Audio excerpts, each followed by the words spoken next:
Zoe, sorry. Tama! Pinagkatiwalaan kita! Hindi. Hindi ko ginusto yun. Talaga?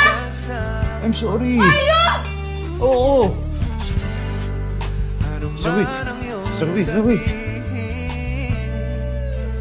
Bakit mo inamin mo?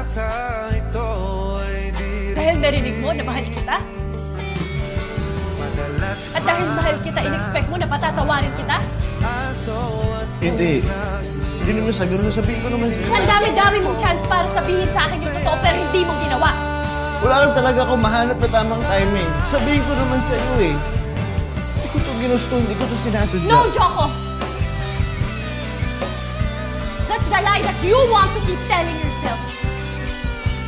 Na napilitan ka lang na magsinungaling na hindi mo sinadya. Pero sinadya mo! Pinili mo! Huwag kang pa-victim! Hindi ikaw ang biktima!